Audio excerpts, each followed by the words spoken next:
আসসালামু আলাইকুম। চলে আসলাম ছোট্ট আর একটা ভিডিও নিয়ে। আজ আমি রান্না করব নদীর পাঙ্গাস মাছ। প্রথমেই কড়াইতে আমি সরিষার তেল দিয়ে দিয়েছি, এরপর পেঁয়াজ, কাঁচামরিচ এবং রসুন কুচি দিয়েছি। এখন এটাকে আমি হালকা ভেজে নিব। পেঁয়াজ মরিচগুলো আমি হালকা ভেজে নিয়েছি দেখুন। এখন একে একে আমি মশলাগুলো দিয়ে দিব। এই যে নদীর মাছ, পাঙ্গাস মাছ দেখুন। আমি হলুদ, লবণ এবং শুকনো মরিচ পেস্ট, একটু সামান্য রসুন বাটা দিয়েও আমি মাছটা মাখিয়ে রেখেছি।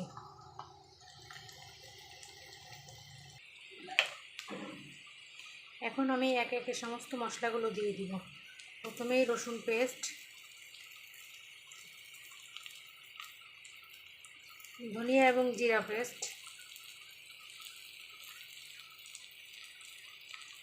শুকনো মরিচ,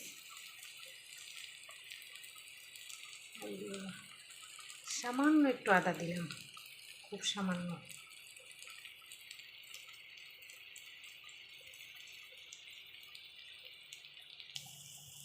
দেখুন একটু হলুদ লবণ দিয়ে এখন আমি মশলাটাকে খুব ভালোভাবে কষিয়ে নেব।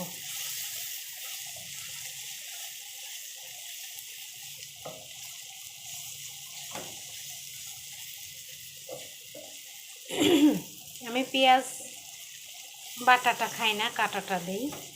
আর রসুন বাটার পরিমাণ দিলেও আমি কুচিটা বেশিই খাই। এখন আমি এই মশলাটাকে অনেক ভালোভাবে কষিয়ে নিব।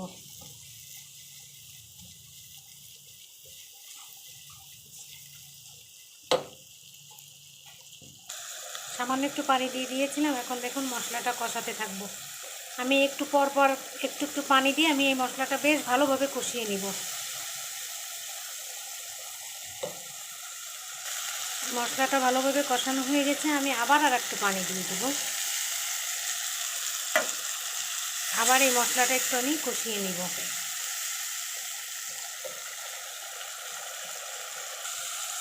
মশলাটা কিন্তু কষানো হচ্ছে। এখন আমি মাছগুলো দিয়ে দিব। তেলটা উপরে উঠে এসেছে দেখছেন।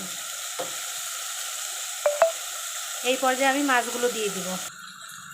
দেখুন আমি মাছগুলো দিয়ে দিয়েছি। মাছগুলো এখন আমি ভালোভাবে কষিয়ে নিব। মশলাটার উপরে দিয়ে দিয়েছি। এই যে দেখুন,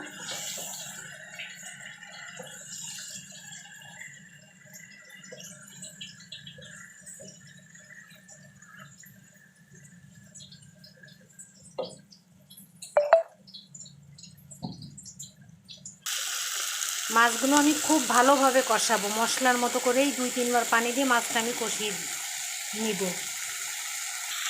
দেখুন এই পর্যায়ে আমি আবার একটু পানি দিয়ে দিব।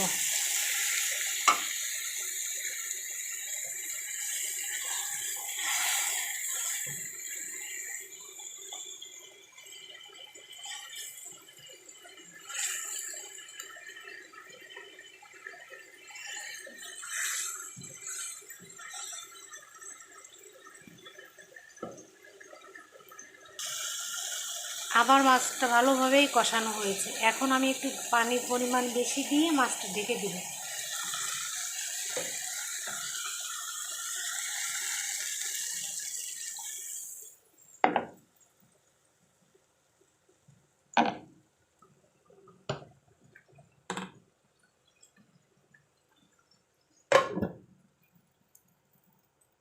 আবার কিছুক্ষণ পর ফিরে আসলাম।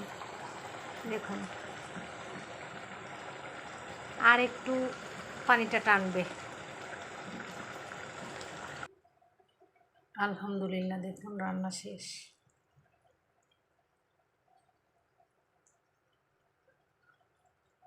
ভিডিওটি ভালো লাগলে লাইক এবং সাবস্ক্রাইব করে পাশে থাকবেন প্লিজ।